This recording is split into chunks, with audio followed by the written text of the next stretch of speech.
అత్యున్నతమైన దేవుని పరిశుద్ధకరమగు నామమును బట్టి మీకు శుభాశీషలో క్రీస్తునందు ప్రియులకు సహోదరి సహోదరులారా, ఈనాటి వాక్యమును వినుచున్న మీకు దేవుని ఆశీర్వాదము కలుగనున్నది. పూర్వము ఒక గొప్ప వ్యాపారి, ధనవంతుడైనటువంటి ఒక వ్యాపారి జీవించుచుండేవాడు. అతడు అనేక ప్రాంతాలలో వ్యాపారం చేస్తూ చాలా సంపాదించాడు. తన ఆస్తినంతటినీ కూడా ఈ సంపదను ఒక గొప్ప కానుకగా తన వారసులకు అందచేయాలని అతడు ఆశిస్తూ ఉండేవాడు. మరి తన కుమారులు చాలా సంతోషంగా ఆ ఆస్తిని అనుభవిస్తూ ఉండేవారు. వారిలో ఒకడు తన యవ్వన ప్రాయం వరకు కూడా చాలా సంతోషంగా చక్కటి సుఖాలు అనుభవిస్తూ అన్ని విషయాలలో ప్రావీణ్యం సంపాదిస్తూ ముందుకు సాగిపోయాడు. కానీ తాను యవ్వన ప్రాయంకు వచ్చినప్పుడు ఒకానొక నాడు ఈ సుఖవంతమైన జీవితాన్ని అతడు విడిచిపెట్టదలుచుకున్నాడు. తన తండ్రి ఎంత సంపద తన ముందు ఉంచినను దానిని ఆర్భాటాలతోనూ ఆడంబరాల కోసమో లేదా సుఖాల కోసం వినియోగించుకోదలుచుకోలేదు. అతడు క్రీస్తు చూపించినటువంటి ఒక నిరుపేద జీవితాన్ని ఆశించాడు. తండ్రికి అది నచ్చలేదు. తండ్రి అతన్ని హింసించడం మొదలుపెట్టాడు. తండ్రి ప్రతిసారి అతని మీద ఆవేశపరుడై తన యొక్క ప్రభావాన్ని చూపించేవాడు. నీవు ఒక సంతోషకరమైన జీవితము జీవించాలంటే ఖచ్చితంగా సంపదలు కావాలి. నేను నీ కొరకు ఇన్ని ఆస్తులను ఏర్పాటు చేశానని తండ్రి ప్రగల్భాలు పలికాడు. కానీ కుమారుడు శాంతియుతంగా వాటన్నిటినీ తిరస్కరించాడు. నాకు నీ ఆస్తి ఏమీ అవసరం లేదు, నేను క్రీస్తుకు దగ్గరవ్వడానికి ఇష్టపడుతూ ఉన్నానని చెప్పాడు. ఆ యవ్వనస్తుడు చెప్పేటువంటి మాటలు తండ్రికి వంటబట్టలేదు. అట్లయితే నీవు నా ఆస్తిని కాదనుకున్నప్పుడు ఇంక నా దగ్గర నువ్వెందుకు ఉండాలా, వెళ్ళిపో, నేను ఇచ్చిన సమస్తాన్ని ఇడిచి వెళ్ళిపో అన్నాడు. కుమారుడు తనకున్నటువంటి ఆస్తి వారసత్వ భాగ్యాన్ని మొత్తం విడిచిపెట్టి కట్టుబట్టలతో వెళ్ళిపోతా ఉన్నాడు. అప్పుడు తండ్రి కేక వేశాడు, ఆఖరికి నువ్వు వేసుకున్నటువంటి ఆ బట్టలు కూడా నా సంపదలో సిగినవే, గుర్తుంచుకో అని చెప్పాడు. వెంటనే ఆ యవ్వనస్తుడు తను ధరించినటువంటి ఆ బట్టలను కూడా అక్కడనే తీసివేసి తండ్రి పాదాల చెంత ఉంచి దిగంబరిగా వెళ్ళిపోయాడు క్రీస్తును అనుసరించడం కోసము. అలా వెళ్ళిపోయినటువంటి ఆ యవ్వనస్తుడు మరెవరో కాదు, పునీత అస్సిసిపుర ఫ్రాన్సిసు గారు. అవును ప్రియులకు సహోదరులారా, అతడు క్రీస్తునందు విశ్వాసం పొందుకున్నప్పటి నుంచి అతడు తన కుటుంబానికి దూరం అవ్వాల్సి వచ్చింది. తన కుటుంబము వారు ఈ యొక్క విశ్వాసాన్ని ఇతడు అర్జించటము పొందుకోవడం వారికి నచ్చలేదు. అందుకని ఇదిగో ఒక విభజన జరిగింది. ఈరోజు ప్రభు అదే చెబుతున్నాడు. లూకా శుభవార్త 12వ అధ్యాయము 51వ వచనము, నేను భూమి మీద శాంతిని నెలకొల్పుటకు వచ్చితినని మీరు తలంచుచున్నారా? లేదు, విభజనలు కలిగించుటకే వచ్చితినని మీతో చెప్పుచున్నాను. ప్రభువు ఒక విభజనను సృష్టిస్తూ ఉన్నాడంట. అతడు అంటున్నాడు, నేను ఇక్కడ అగ్నిని రగల్చడానికి వచ్చాను. ప్రభు చెప్తున్న ఈ మాటలు చాలా విరుద్ధంగా మనకు అనిపిస్తున్నాయి. ఏంటి, ప్రభు ఏనాడు ఈ విధంగా మాట్లాడలేదే? ఎందుకు ప్రభు ఇక్కడ మాట్లాడుతున్నాడు ఈ విధంగా? ఎందుకంటే ప్రారంభము నుంచి ప్రభువు గురించి చెప్పడం కానీ లేదా ప్రభు బోధించిన విషయాలు కానీ చాలా భిన్నమైనవి. మనం చూస్తున్నాం, ప్రభు పుట్టుటకు ముందు ప్రభుని గురించి చెప్పబడినటువంటి విషయము. యెషయా ప్రవక్త అంటాడు, అతడు ఒక శాంతికరమైన రాజు, సమాధానకర్త, అతడు నలిగిన రెల్లును కూడా విరువనటువంటి వాడు అని చెబుతూ ఉన్నాడు. మరి అదేవిధంగా ప్రభు తాను జీవించినప్పుడు కూడా ప్రభు అంటాడండి, మత్తయి శుభవార్త 11వ అధ్యాయంలో మనం చదువుతాం, నేను సాధుశీలుడను, వినమ్ర హృదయుడను. ప్రభు చెప్పిన మాటలు ఇదే నా గుణమనే ప్రభు అంటూ ఉన్నాడు. అదేవిధంగా ప్రభువు తన యొక్క స్వార్థ పరిచర్య తర్వాత అనేకులు ప్రభువు గురించి ప్రభు ఎవరు అని ప్రశ్నించగలిగితే అనేక మంది యొక్క సమాధానాల భావము, అతడు ఒక స్నేహితుడని, తండ్రి అని, రక్షకుడని, అతడే మా సర్వస్వం అని చెప్పబడినటువంటి మాటలు ఎన్నో ఉన్నాయి. మరి ఈ మాటలన్నీ ఒక ఎత్తు, ఇవన్నీ ఒక పాజిటివ్ కోణంలో ఉంటూ ఉన్నాయి. కానీ ఈరోజు ప్రభువు మనకు చెబుతున్న మాట దానికి భిన్నంగాను, విరుద్ధంగాను ఉంటున్నాయి. ఒక పక్కకేమో ప్రభువు శాంతికరుడైన రాజు, మరో పక్కకేమో అతడు విభజిస్తున్నాడంట.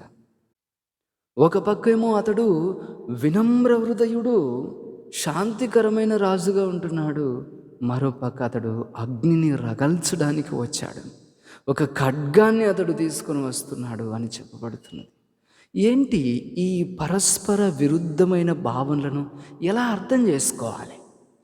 పరిశుద్ధ గ్రంథంలో సరిగా ఈ భిన్నమైనటువంటి కాన్సెప్ట్లను అర్థం చేసుకోకపోతే పరిశుద్ధ గ్రంథాన్ని తప్పుగా కోట్ చేసేటువంటి అవకాశాలు ఎక్కువ.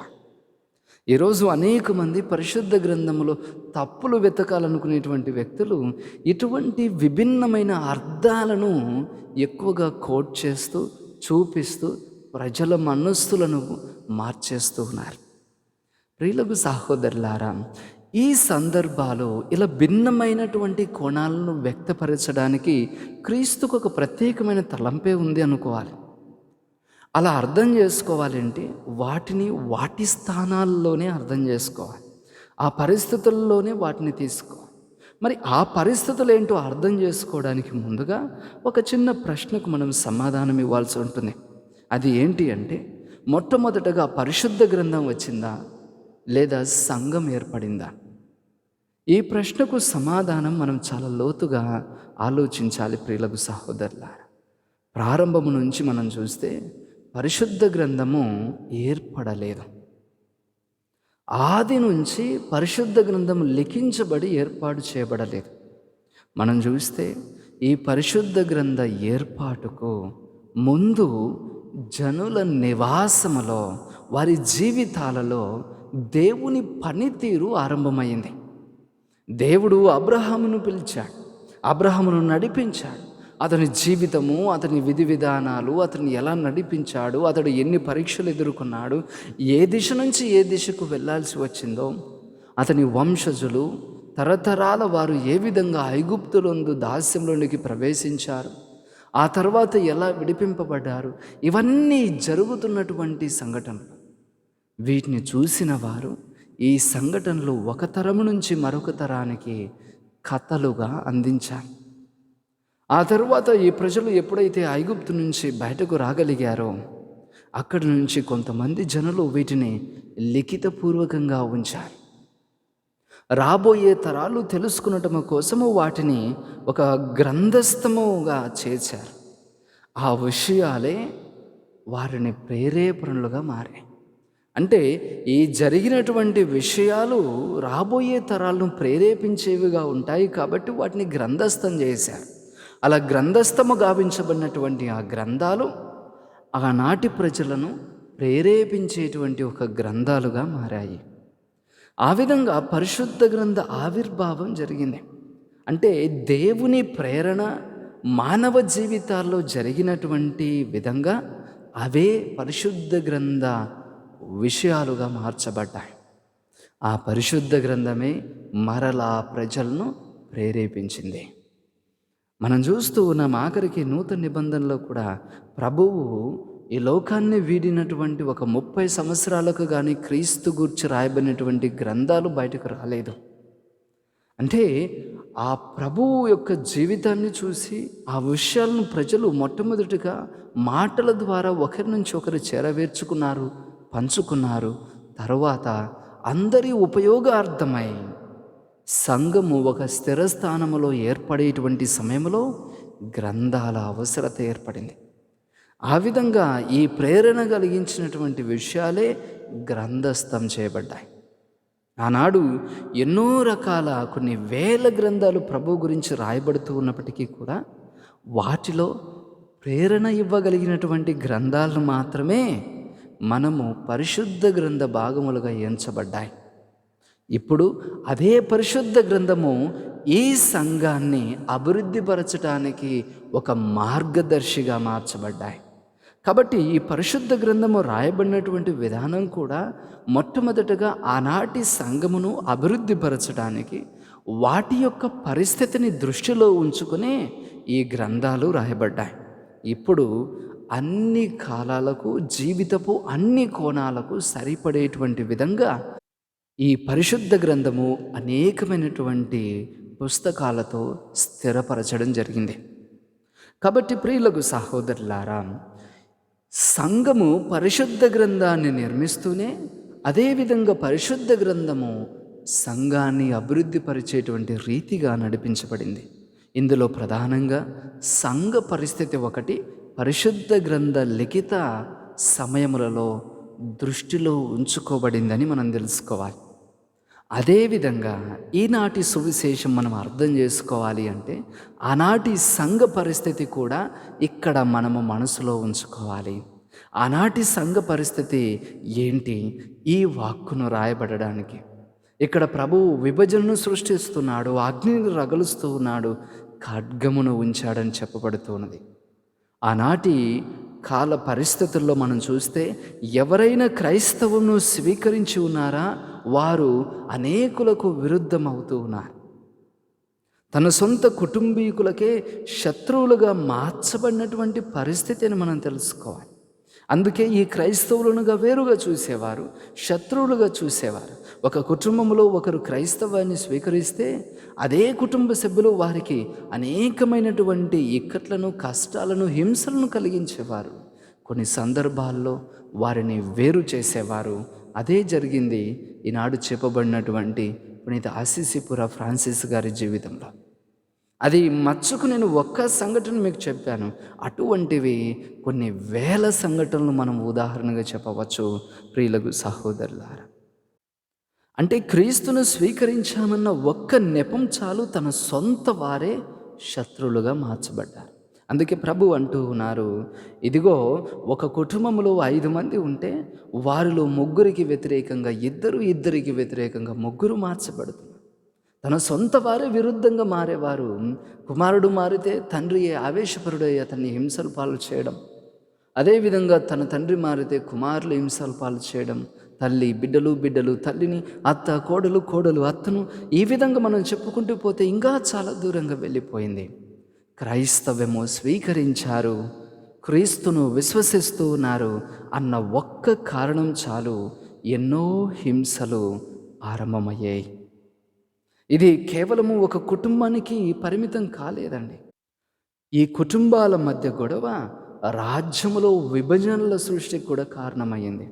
అందుకే ఆనాటి రోమా రాజులకు క్రైస్తవులంటే పడేది కాదు. కనుకనే ఇటువంటి పరిస్థితిని ఆమోదిస్తూ ప్రభువు ముందుగానే ఈ మాటలు చెప్పడం జరుగుతూ ఉన్నది.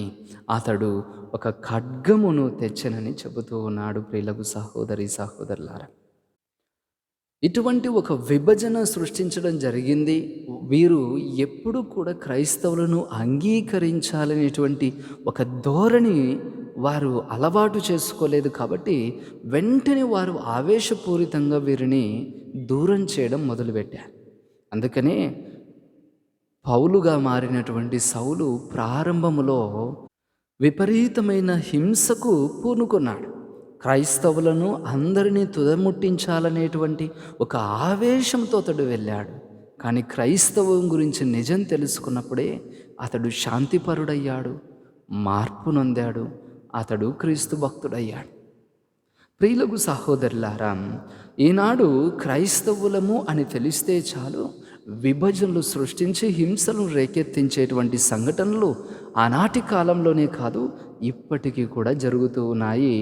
వివిధ ప్రాంతాల్లో మనం వాటిని చూస్తూ ఉన్నాం. మరి ఈ విధంగా విభజన సృష్టించబడుతూ ఉన్నప్పటికీ కూడా మనకు ఈ క్రైస్తవులు ఇంతటి హింసను భరించి కూడా క్రీస్తు కోసం సమస్తము వదులుకుని జీవిస్తూ ఉండేటువంటి వీరు మనకు ఆదర్శవంతులుగా ఉంటూ ఉన్నారు.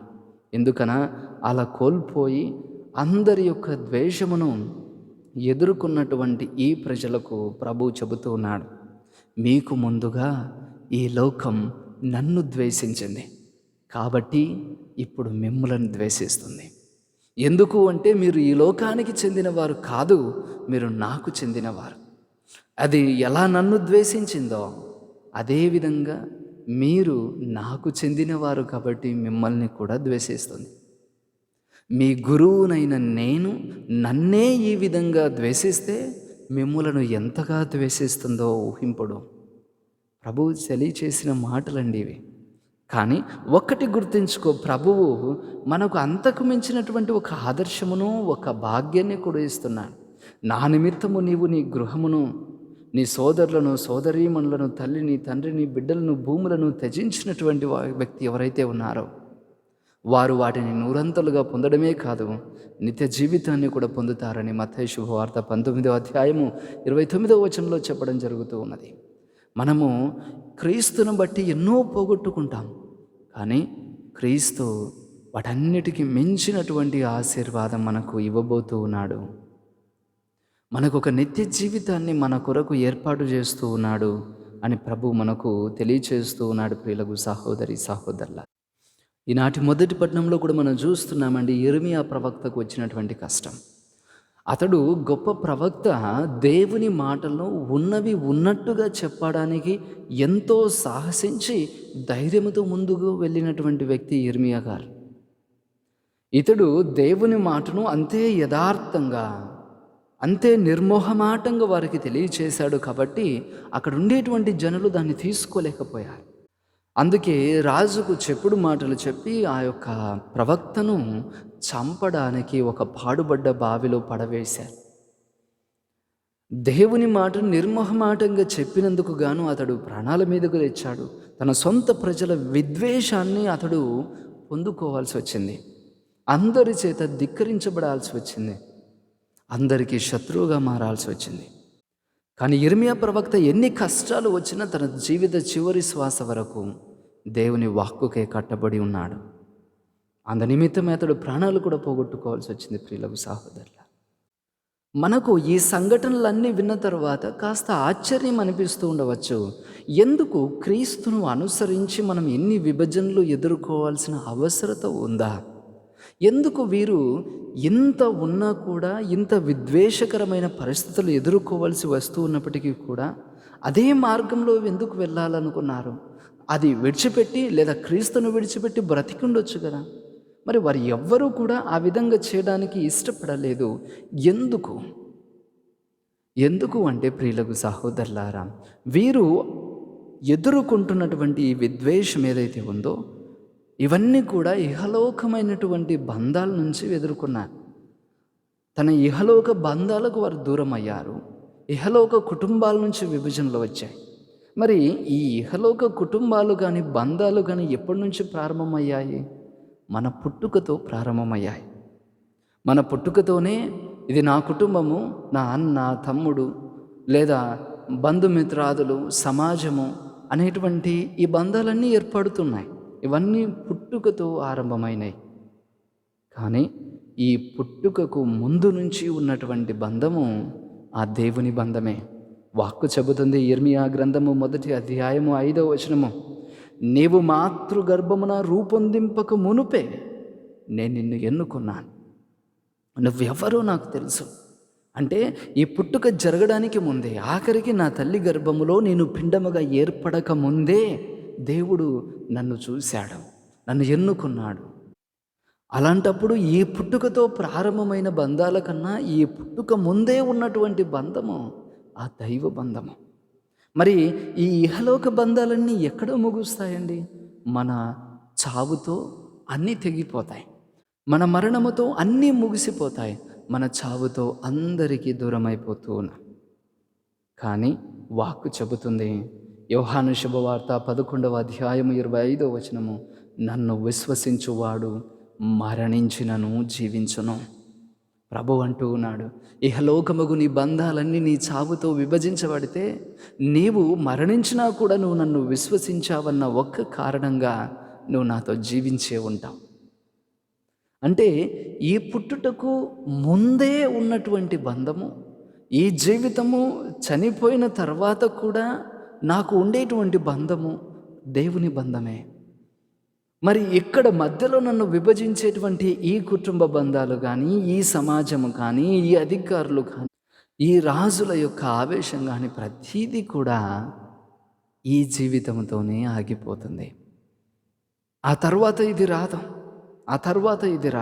అందుకే వాక్కు అంటుంది, నీ శరీరాన్ని మాత్రమే గాయపరిచే వ్యక్తులకు నువ్వు భయపడాల్సిన పని లేదు.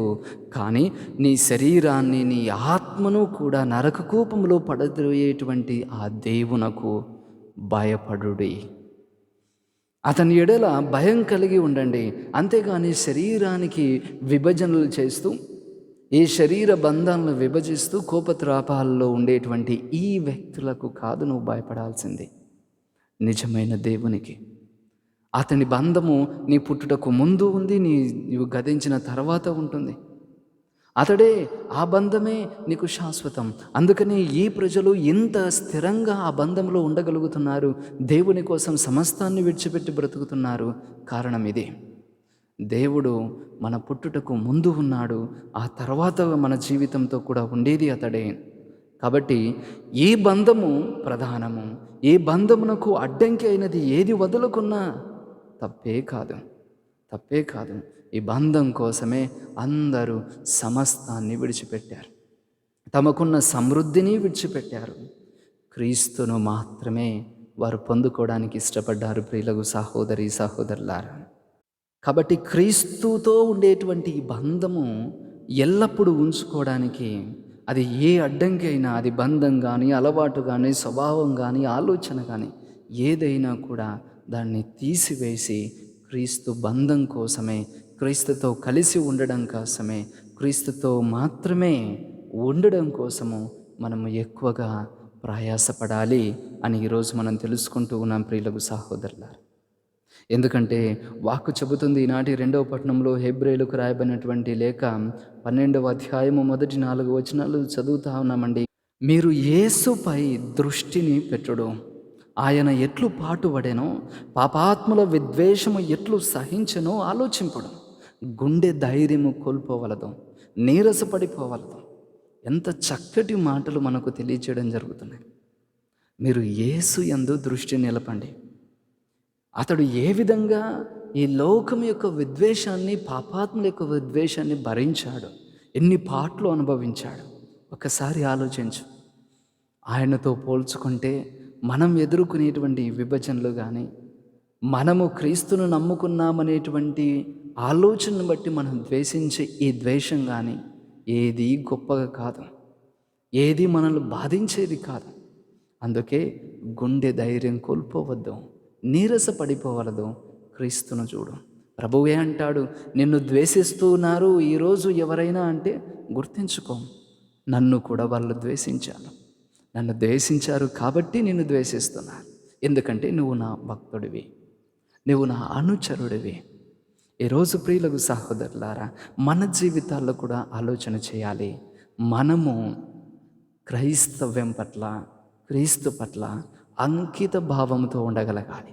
అది కొన్నిసార్లు మనకు ఇతరులకు మధ్య విభజన తెచ్చినా, అగ్నిని రగల్చుకున్నా, ఏదైనా కానీ క్రీస్తును విడిచిపెట్టకుండా జీవించగలిగేటువంటి ఒక క్రైస్తవులుగా, క్రైస్తవ బిడ్డలుగా మనం ముందుకు సాగిపోవాలని ఈరోజు వాక్కు మనకు తెలియజేస్తుంది. కాబట్టి ఇటువంటి ఒక గుండె ధైర్యాన్ని దేవుడు మనకు దయచేయాలని ఈరోజు ప్రార్థిద్దాం. ప్రభువు మిమ్మలను హేరాళముగా ఆశీర్వదించుదురుగాక. ఆమేన్.